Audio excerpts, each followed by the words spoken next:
My task today is to talk a little bit about agroterrorism, and you know, it's hard to believe that we're coming up on the 15th anniversary of September 11th. It doesn't seem possible. So I'm going to maybe come at this from a little different perspective than we typically talk about at NIAA, and I'll get there in just a minute, but you know, this is an important issue. Let's update ourselves. Kind of where are we as we talk about Homeland Security and preparedness and agroterrorism? And, you know, when we talk about agroterrorism, really the big threat is obviously foot and mouth disease, and that's what I'll be talking about primarily today.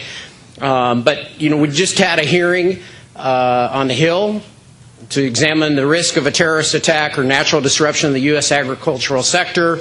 And are we ready to respond to these threats? And here we are 15 years later. The key vulnerabilities, right? FMD, gaps in U.S. biosecurity, thus the theme of our annual meeting here. It's amazing, right? Need more robust scrutiny of imports, absence of traceability.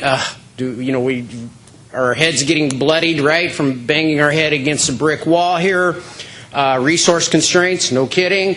Gaps in early detection, of course that's inherent with the disease, and then obviously data sharing for regulated diseases, and there you go, right? That's where we are today, and I think that's a very real assessment, and actually I would applaud the committee for being honest about that. I don't think there was any whitewashing, but the point being is that we really haven't made a lot of progress. So with that, I'm going to talk a little bit about FMD and agroterrorism, but from a different perspective than, again, as I mentioned, many of us are used to. And this is all really based on a project that I was involved in about 10 years ago through the National Institute of Justice, which is the research arm of the Department of Justice.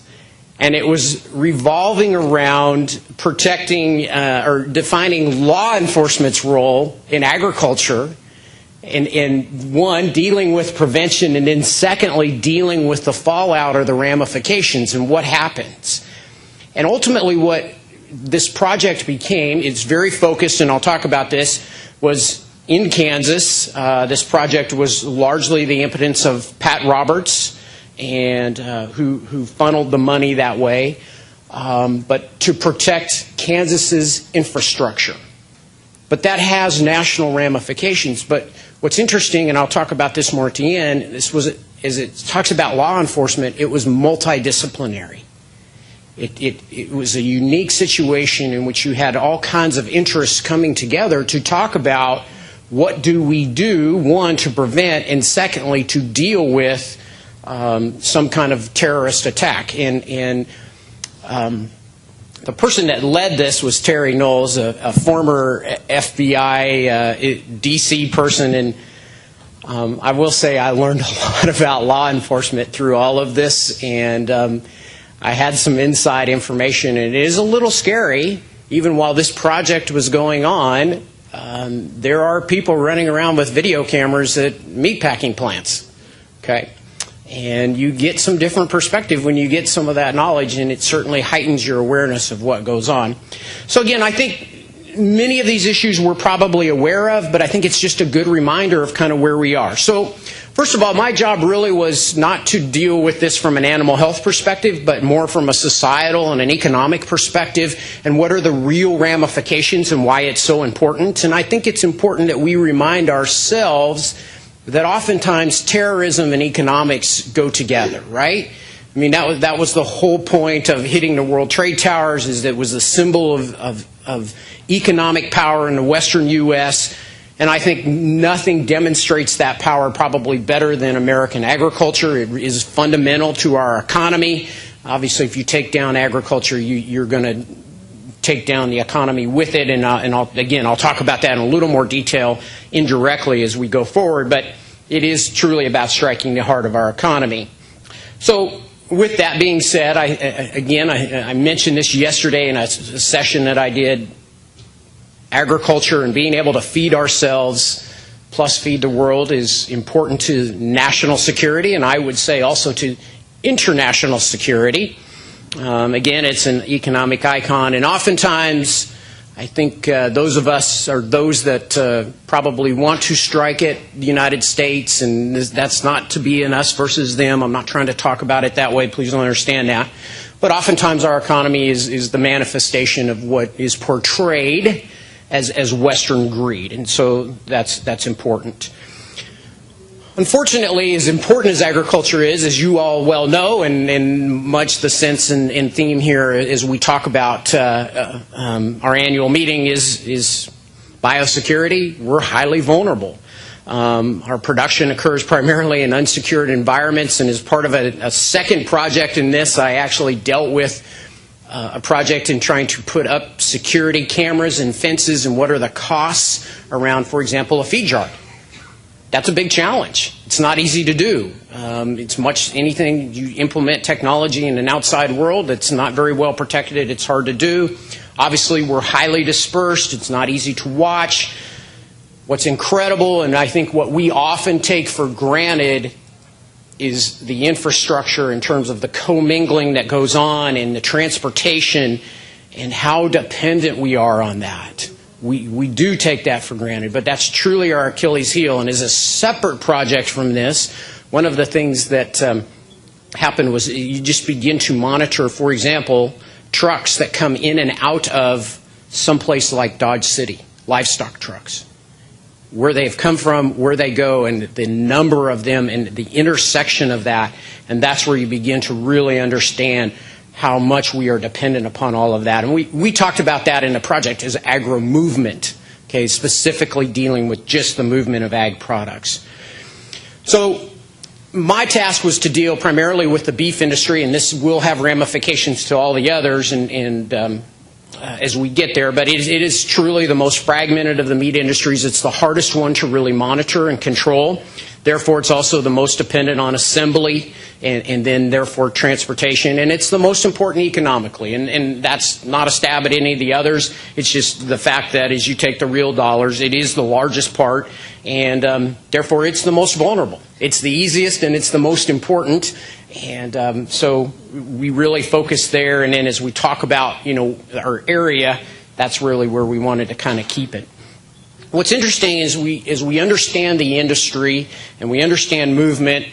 Livestock production, cattle production happens all over the continental U.S., but ultimately it all comes somewhere to the central U.S., right? The beef belt, that's where most of the cows are, but that's also where all the feedlot production is going to occur. Not all of it, but the primary majority of it.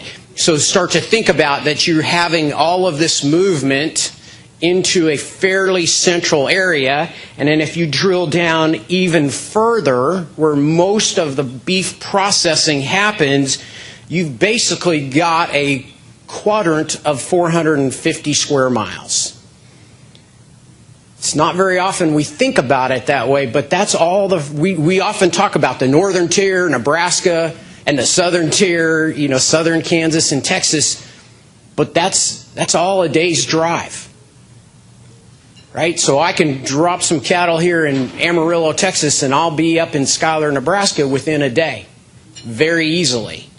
And that's a pretty small area. And then if you drill down even a little further, and this was our primary focus. This was the premise of the project, okay? And really on Ford County, Kansas, Dodge City.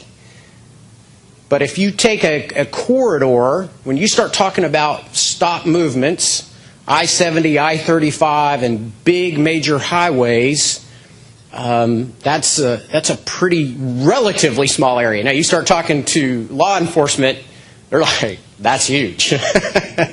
We're calling the National Guard, because if we're really going to stop movement, that's a huge area to do that. But that represents about a quarter of the U.S. beef production, right there, in that kind of an area. And so it's pretty easy to move trucks in and out and around all of that, but that's how concentrated our business really is as we start to talk about it. So with that, let's talk a little more specifically, okay, about foot and mouth disease, and within these general areas, what are the ramifications? Where do we go? What do we do? Again, I think most of us in this audience don't need a lot of training about foot and mouth disease. We understand it.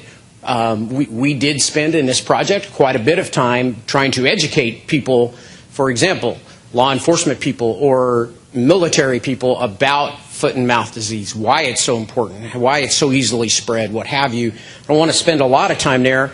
I'd rather spend some time on the ramifications. So the first thing we did is look at foot and mouth disease. What if we identified it early and got it contained? Okay? Now, most of us know the first part, you're going to identify it early? Probably not, right? And then secondly, gosh, you get lucky and you get to contain it. Well, what happens? Well, the primary effect is going to be immediately, much like what happens in BSE, your export partner is probably going to cut everything off immediately. Okay? You've got foot and mouth disease. We're now closing the border. You have cessation of exports. We're actually probably going to send the ships back. Whether you can prove the product was shipped before it was identified, I don't care. It's all coming back. What does that cost? Well, it's hard to know, but we at least know with BSE that for the beef industry alone, that was about a $3 to $3.5 billion hit on the industry. We've now spent 15, or well, whatever it was, 2003, so now we're 13 years later. We just got back a couple of years ago all of those exports, and we still have China who, right, says that's their excuse for not letting us in, but that's another story. And that's really been a constant battle, and that's been a lot of ups and downs, and I've watched that happen. I was a member of the International Committees Market at NCBA for a while, and it's tough, and you saw some real fallout from that too, right? We saw the beef cooperative close down in Iowa. That plant's just now really kind of back and opening in real fashion with some real capital. Creekstone had a very real fallout from that. And so that does mean real jobs, and that is a real impact. And then obviously, if we talk about foot and mouth disease, it's not just going to be cattle, it's going to be hogs too. And that's going to be very important. But just as we look at cattle. So then we kind of, let's stretch that out a little bit further, right? You're not going to contain it. So now let's go back to our key area, just Kansas and Texas. And right now, if you look at the plants that exist in Kansas and Texas, and I updated this for this presentation, currently in southern Kansas, northern Texas, within that 450 square mile radius, if you focus just on that southern tier, there's about 41,500 head capacity. What we could do if we're maximizing production every single day. Now let's look at it economically. So cattle weigh 1,350. We're closer to 1,400 right now, but let's just be conservative. At a current market, $135 per hundredweight. That's $1,800 a head. That's $75.7 million per day. Iowa State has done some multiplier effects on the beef industry. I'm going to use some other multiplier effects later, okay, to be a little more conservative, but that's a $265 million per day hit, okay? That's pretty big. And then if you start talking about that per hour and then per minute, it's $275,000 per minute on the economy. So if we just shut down the plants in Kansas and Texas, that's $275,000 per minute. And that would be all the fallout for all the supporting industries and everything. But as soon as you say, stop movement, we're closing down business, even if that's for a couple of weeks, that's pretty important, okay? It's a little harder, well, it's hard to read on my screen, but this is old data. But I want you to think about it in this way. I don't know if anybody's done this recently, but we had pretty good estimates in 2005. If you took the top 5 beef customers, Walmart, McDonald's, Safeway, Costco, Sam's Club, it's about 20% of all beef sales. My guess is that's bigger today, and I don't know how we'd find that information. I was lucky to get this.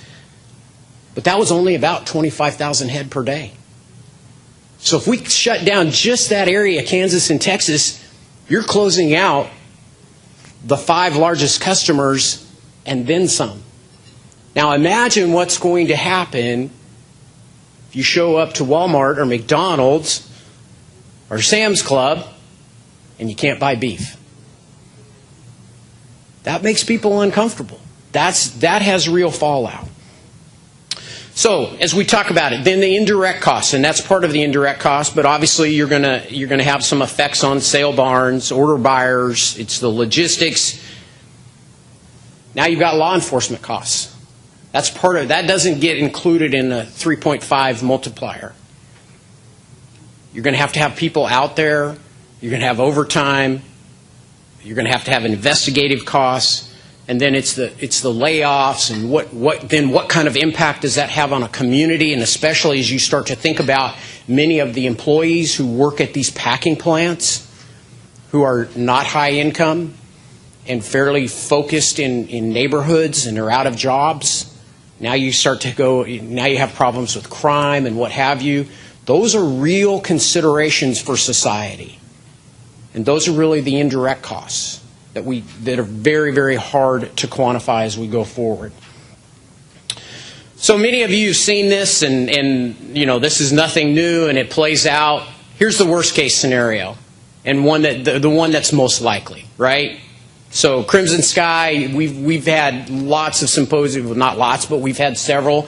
Julie has been charging in that kind of very effort, but. Right, you get a terrorist attack at 5 locations, and I would argue you still only need 1 location because of agri-movement. These trucks pass by each other everywhere, every time. Foot and mouth disease is so easy to spread and so easy to do it. And obviously, right, day 30, 40 states infected. It's a national stop movement. And then what do you do? Now we don't have pork. Now we don't have beef. No lamb, what have you, and you've all seen this. So you've seen the outcome of this, and right, we don't get a stop movement soon enough, and 650,000 herds, 48.5 million head, 47 states, takes 282 days. Let's just call it a year, right? And so even if a national stop movement happens on day 8, which is probably by the time the disease is eradicated, the nation could still lose 23.6 million animals, and who's going to pay for that, and what have you. So those are real considerations, and that's a very, very real outcome as we go forward. And then just another example of that, okay, mock outbreak, and again, many of you have seen this data, but I just think it's important we remind ourselves the reality of this, because it's so easy to forget that. Okay, and so you have a sale 2 days prior to detection. Now you've got livestock moving everywhere. Those shipments potentially spread the outbreak nationwide, and you've got an outbreak that stresses local resources, and that's exactly right. It spreads very quickly, and ultimately it cripples the livestock industry and everyone around that then too, and then ultimately your consumers. So we put a cost on that. So a nationwide shutdown, these are today's values, not from when we did the project. But I just went into USDA and looked at, okay, livestock and product value. ERS 2016, forecasting $177.8 billion. That's $685 million per day. So that's $42.75, $42.8 million per hour on a 16-hour day that we function. $712,000 per minute. And then if you take a very conservative multiplier of of what goes on around livestock and products and the associated industries around that, a 2, which is a very regular kind of multiplier that's used if you don't know the specifics, it's $1.4 million per minute if you have a national stop movement. And that's a big hit on the economy, right? And that's a very real cost. And so we began to coin the term, because when we did this project 10 years ago, it was just a little over $1 million. We just started talking about $1 million minutes. You start shutting trucks down, it's $1 million minutes. And that's an important economic consequence as we go forward. So with that, what are the implications then around business and as we put all that together. Obviously, you've got containment and law enforcement, as we talked about. That's where you've got to go. You've got quarantine and eradication costs that are going to follow up over all of this. You've got production losses, disposal of contaminated products and or destroyed animals. And when you start getting into a region like Ford County and you start talking with EPA about going to a feed yard that's got 50,000 head or 75,000 head and digging a trench, you've got to, those are some real logistical concerns. And I kept asking the question, and I've asked the question for 10 years and still haven't gotten an answer. It's very easy to say, we're going to euthanize animals. So I'm going to go into a feed yard and I'm going to euthanize 50,000 head. Now tell me, I never got the question, never got an answer to the question. How do you do that? Well, we'll just run them through the chute and euthanize them. Well, you run them through the chute, you're going to euthanize them in the chute. Now you've got to drag every one of them out of the chute. That doesn't happen quickly or efficiently. I mean, you're going to have bobcats sitting there with chains, and I mean, how do you do that? So as we talk about eradication and then, right, euthanization, that's not an easy process. And I'm open to a great answer, and I don't think you're going to send somebody out in the pens and start shooting them. Because then you're really going to have a wreck. I mean, and you're not going to send them down the alley with somebody shooting them. I just don't see that happening. And then obviously it's the disruption of export markets. And again, we all know the challenges, how hard it is to manage that. And that was, we talked about that. Was in a very different environment too, relative to the strength of the dollar. Anyway. So, worst case scenario, indirect costs, I think obviously as we start talking about images like this that we've seen, we start running those on the news. That's obviously a very real concern, and then you get hysteria or hysteresis. And, when you start showing up to McDonald's and you can't get a hamburger, what's happening, and you really do get a shift in demand. Obviously, you're going to get lots of price volatility, and we saw that through BSE. Just BSE, 2004, 2005, we had all kinds of market volatility because all of a sudden the market had to figure itself back out. We're going to have that. I think obviously there's lots of long-term implications and insidious costs, and my favorite example is the TSA security check. Now, think about 10 years ago, or even right before 2001, September 11th, and before we really had TSA, and before we had phones where we could all work all the time, unfortunately. Right? We used to show up to the airport and jump on a plane. But before we could kind of work at the airport, we all had to get there then an hour or two earlier, and you had all this wasted time because you were just sitting at the airport waiting. That was a real cost. We actually did put a figure there. But I think the most important thing is something like this happened. And again, this is not the sky is falling, but just what happens to the public's confidence, support for government agencies, that's real. That's very real, right? You start getting some real concerns about, is the government really doing what they should be doing? And then it's always the unkunks, the unknown unknowns. What are those? Those are hard to identify, and those are really hard to kind of put your head around that. Obviously then, as we talk about meat, milk is very important, and again, we've talked a lot about this at NIAA, but it doesn't equal animals only. It begins its product and milk, and you begin to have proof for negative status, and that gets complicated, and lab testing and surge capacity and all of those things that we have talked about at NIAA over and over and over again. I'm not going to be a very happy camper if I can't get my milk. So what happens? And people get cranky, and the stuff that, gosh, we take all this for granted. Our food system is incredible.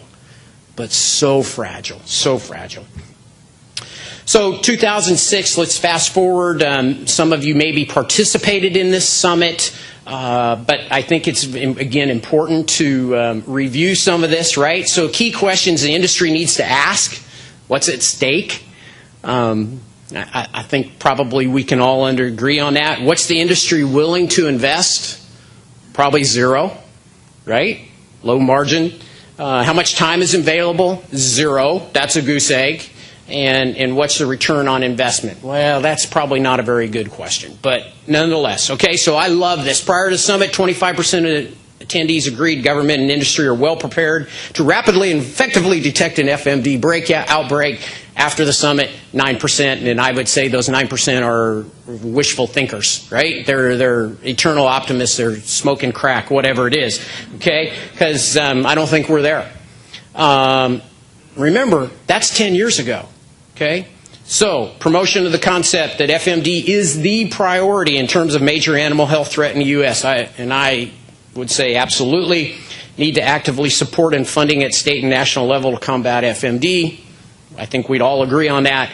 Clear communication about capabilities, limitations, and policies. Absolutely. So those are the priorities. And where do we go from here? This is a little different study, but 62% of survey respondents relative to FMD are defending America's food supply against terrorism. We're not confident. These are professionals working in the business. And 41% consider governmental agencies to hold the primary responsibility. Now, I'm pretty sure in working through this project, it's multidisciplinary, and I'll talk about that in just a little more detail, but I'm pretty sure the government agencies aren't the only ones that are going to be able to step up. It really does take a team effort. So, how do we thoroughly and quickly halt progression of an outbreak? Obviously, some of the challenges, and many of you know these, right? False positive tests, its detection and identification. And, we start going down through all these. I've already talked about one of them, depopulation and disposal protocols. We don't have an answer for that. State and federal government coordination. Amen, amen. That's easier said than done, right? And clear communication of government policies. Well, probably we first need to get some. Not sure we're there, and especially as we talk about this, and this project that we worked on, it's very easy to work in one state, Kansas. Okay, you bring everybody that's sort of a stakeholder into a room, and we did that at the campus of Kansas State University. You bring all the stakeholders together, but then all of a sudden you go, oh, but now we have to work with Colorado and Oklahoma and Nebraska and Missouri because it's inherently, they all overlap. And this web of networks, and we all understand that here in NIAA. We've seen the challenges, right? Relative to traceability and working through those things and ADT, and it's very, very difficult. So I think ultimately at the end of the day, wishful thinking is definitely not the answer, right? And I think that's kind of, we're all kind of, oh, we hope it doesn't happen, we hope it doesn't happen. Well, yeah, we all hope it doesn't happen, but are we really prepared? That was the whole point of the project, is preparedness. And that really brings us to the Black Swan, because it is a Black Swan event. But what is the impact of the highly improbable, right? And so Taleb talks about the Platonic fold. It's the gap between what you know and what you think, and it becomes wider and wider. And so we know this, but we're thinking this, and somewhere in there that has to be dealt with, right? And ultimately, then we've got to, that can't be true. We've got to move from that can't be true to it is true.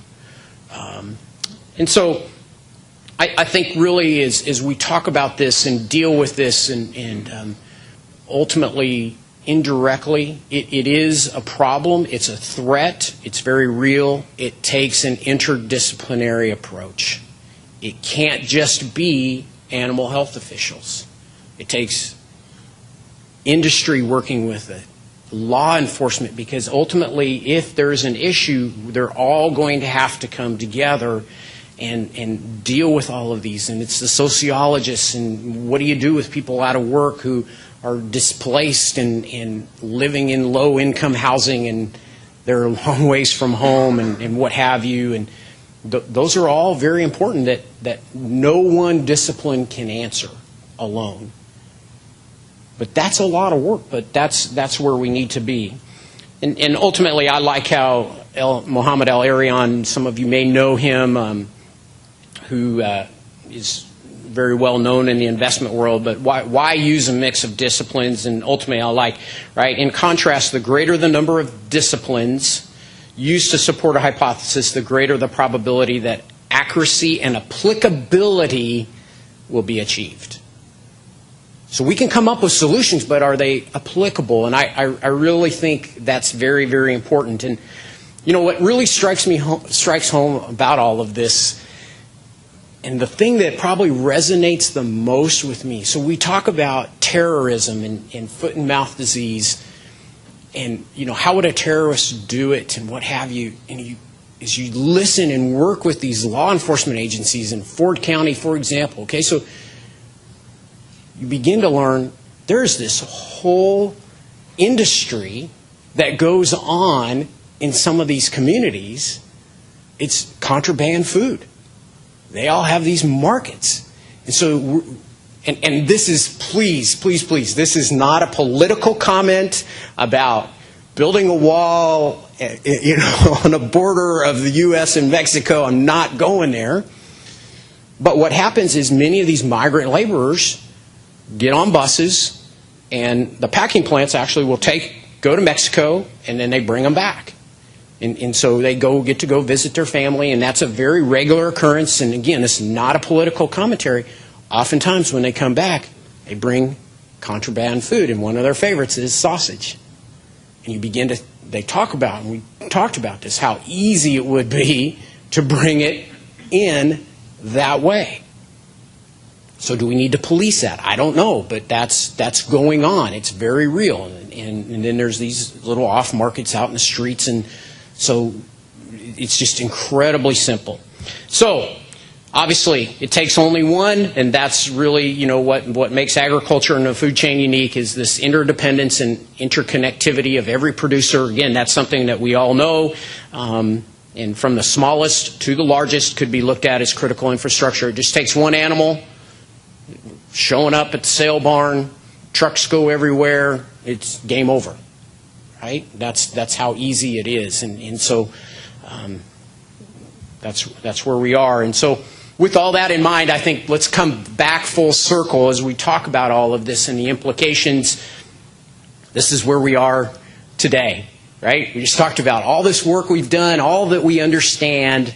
This is where we are ultimately today, and probably what we really need to deal with. And I'm not sure we've made very much progress in kind of shoving it under the rug a little bit, but just kind of to bring it to the forefront of mind.